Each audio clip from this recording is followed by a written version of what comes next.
Hey guys, Chris from Provo Beast Audio Installation, and in today's video we're doing an amplifier and subwoofer install in this 2008 Acura RDX. Now in this install we're going to show you how to integrate this amp and sub to the factory premium audio sound system. Let's get started.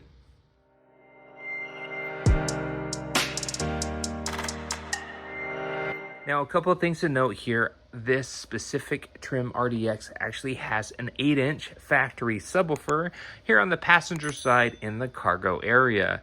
Now, our install is going to be a little bit unique as the customer actually requested that rather than adding a separate box with the sub here in the cargo area, we actually replace the factory sub in the factory enclosure with an aftermarket 8-inch kicker. Now, we can certainly do that just to keep the space nice and open for the customer, but unfortunately that factory amplifier is only putting out about 90 watts to that factory sub. It's not going to cut it. So we're still going to be adding our own amplifier off the subwoofer channel to give that sub a little bit more punch. All right, so here at the bench, now the parts that we're using in today's install, first and foremost, is the new subwoofer. Now this is a shallow mount Comp RT, being that this is 8-inch, it should fit in the factory box. Now we're not using that factory amplifier to power this. Rather, we're going to use our own amplifier, match the power specifications of the sub to give this a little bit more drive. This looks for about 300 watts RMS. So we're going with this kicker CX 300.1, and it does 300 watts at 2 ohms. This specific sub is a DVC 4 ohms, so we're going to wire both coils down to a 2 ohm load final at the amplifier, so it's a good matched pair. Now, because we're taking that factory amplified sub signal, we need to process that and send it through a high power line out converter. We don't want to add any basic line out converter, so in our case we're using the LC2i Pro. Cool thing about this, it has the AccuBass, so we can do any sort of bass roll-off correction. Additionally, it has a built-in line driver, it has load resistors, and it comes with a bass knob. We're going to feed the factory sub signal into this, and it's going to output for our new amplifier. Lastly, we do need a little bit of wiring for this amp, so we're going with this Kicker 8-gauge oxygen-free copper OFC wiring kit. This will basically provide everything else in terms of wiring that we'll need to hook up our amplifier. Now on the passenger side here, we have this little shaped cutout, right? So we're going to use that to more or less make an amplifier mount to fit in that spot. So we don't have to stash the amp underneath the false floor or hide it behind the panel. It's easy to get to, it gets plenty of ventilation. Now the first thing that we did off camera before we started filming is we took a piece of 1/8-inch ABS. This was 12 by 16, and we went ahead and cut, shaped, and molded it the shape we wanted to fit in one of the side pockets here. So we started with a piece of cardboard. This more or less fits here. Here's the floor. It kind of sits on an angle towards the front of the vehicle. And we came up with this shape here. This gives us a really nice mount for us to actually tie our wiring to get us started within the vehicle.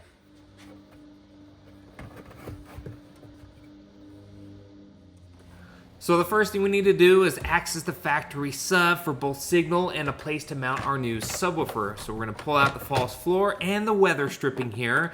And we're also going to pull out this panel as well, as it's going to give us access to run wire, a couple of clips holding it in there. And we're also going to pull the back side of the false floor out as well, just to maximize our space.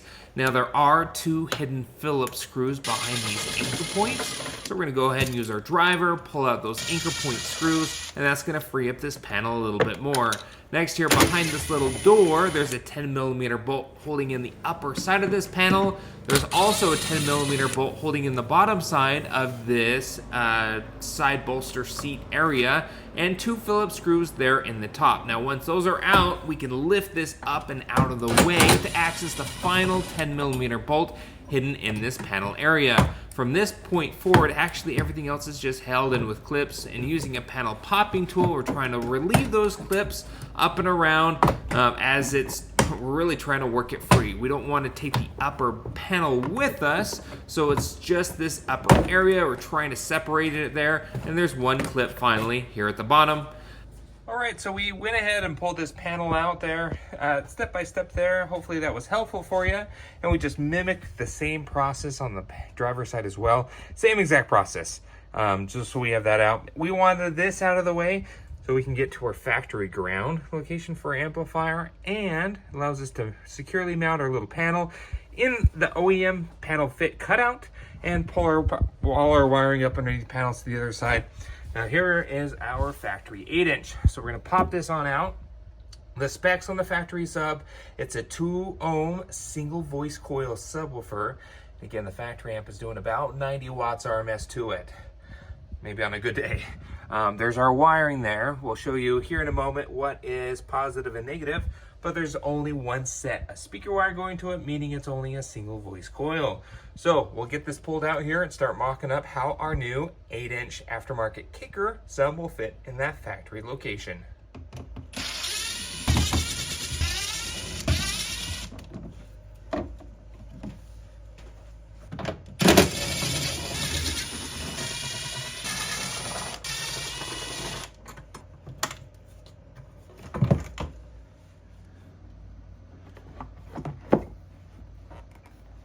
All right, so we went ahead and got our speaker out. There was a screw hidden on the back of the magnet holding it to the back of the enclosure, but our new 8-inch actually fits in there well. Not all the screws line up, so we may have to go ahead and make some adjustments to this bezel just so we get it nice and tight.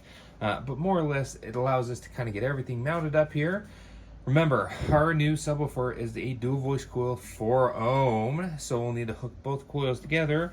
The factory subwoofer connections, I mean, this is really thin wire, so we're going to run our own wire through the hole to pass our wire through. All right, so I went ahead and prepared our sub box. I actually went ahead and put some nutserts there and found some just really nice threaded screws that have a little bit of Loctite on it, just so these don't rattle loose. Another alternative is you get a piece of MDF, fill this area, and then use the same factory mounting location for your MDF, and then you mount your sub to the MDF. It's another option as well. A couple of different ways to mount your sub within the factory enclosure if you're going this direction. What we're gonna do now is get our sub all mounted up.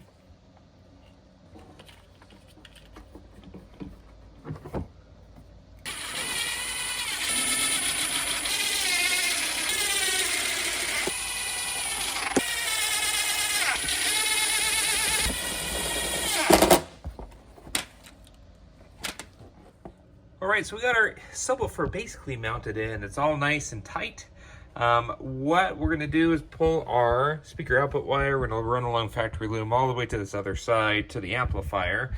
Now the harness that plugged into this, we're gonna show you at the bench. We're gonna reutilize that harness as a quick disconnect, but we're gonna reroute that harness that originally went to the sub to the line out converter. Now here at the bench, here is that OEM sub cable. So that plugged into that harness. And on this cable, the black with the white stripes are positive and the solid black is your negative.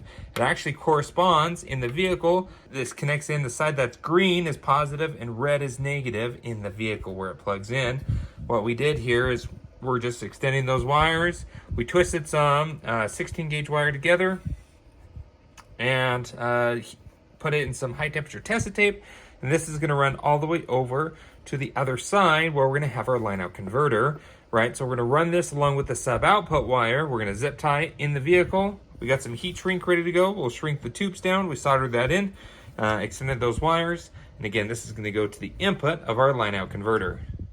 All right, so we got our wiring all zip tied, coming around, signal and speaker output all the way over. We're basically done with this side of the vehicle. We're not gonna reassemble it until we test everything, ensure it's working properly. So now we can transition over to wiring our amplifier mount, power and ground, everything that we'll need to integrate the sub into the OEM sound system. At the bench here, so we got our amplifier wiring mount. What we're gonna do is prep our ground. There's a factory ground just right behind the panel. So that's an easy out. The power is gonna go all the way up to the battery. Now on our amplifier wiring kit, they give you plenty of battery cable, and you want the inline fuse for this as close to that battery positive terminal post as possible under the hood, as it's gonna protect this run all the way back to the amplifier. Our ground is nice and easy. That'll go to the factory grounding location.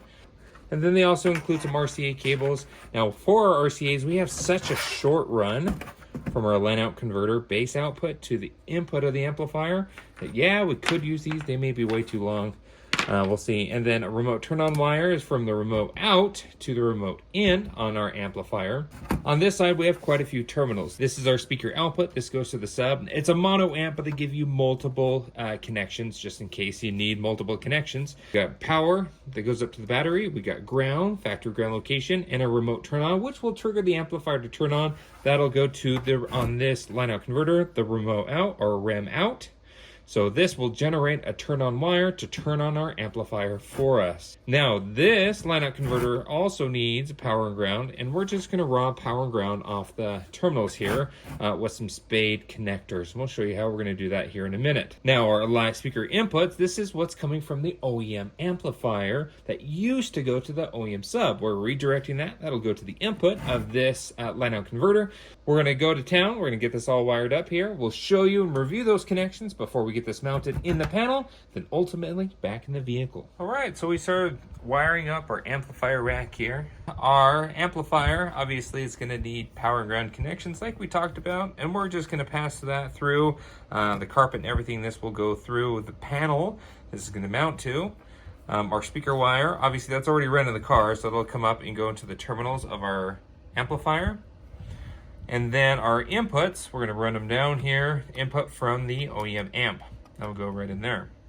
Now, as mentioned, LC2I still needs power, so we did power and ground and our remote turn on wire, and we're just robbing it off the terminals of our amplifier. You can see they're snuck up underneath those terminals there, and then there's our remote turn on wire. And that'll turn on the amp as soon as this detects audio or DC offset over the factory signal. So we've got some nice wire ferrules on there. Base knob goes right through the panel. On this side, we have our RCA cables. We had a little extra, so we kind of bundled that there and ran that through. So now we more or less need to just get this mounted to the panel, and then that's gonna allow us to start pulling our wire and getting everything mounted, making this all more or less one piece with the panel before it all goes back in the vehicle. All right, so we went ahead and got our panel mounted within this piece. A couple of screws through the panel and some nuts on the back side just to hold it in place. We passed our wire through here. Ultimately, it just passes on through the back. We got our power and ground. It comes out here. We got our base knob wire from the LC2I Pro. And then we got our speaker wire and our input. Sub wire outputs go to that sub terminal output of the amplifier. And our signal input goes to the signal input of our LC2I Pro. We just split the signal so we can populate both inputs. Even though it's a mono, we're sending basically the same signal into all those channels there. So there we go. Looks super good. Passed our RCAs. Again, we just passed the hole through the other side for that extra length. We'll wipe it down, make it look nice, but more or less that is done. So we can now work our way, get our panel up into this cavity. As for our ground, there's a couple of grounds. Obviously you got one big ground there, but we also have one right up here as well. So really can kind of choose which ground you want. Go ahead and remove the negative off the battery first. Go ahead, then get the ground on. We like to clean up the paint there, and then we'll add our ground to the collection of grounds, and then we'll get it nice and tight.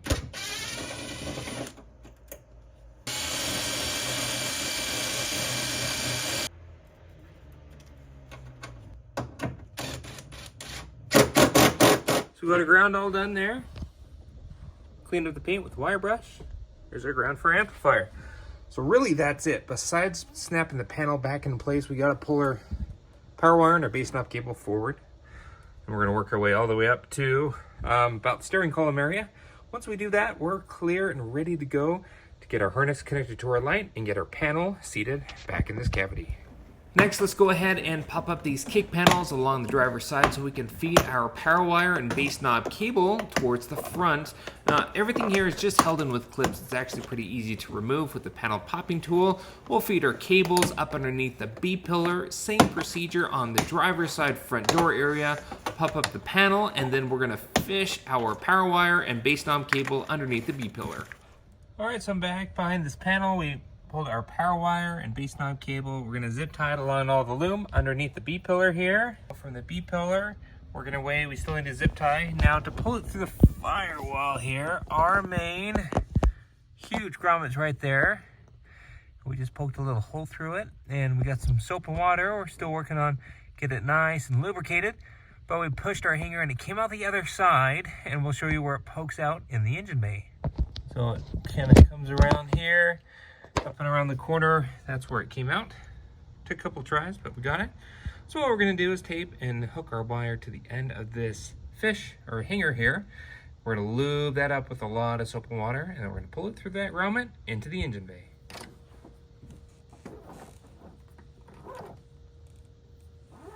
All right, so we went ahead and got this all mounted here.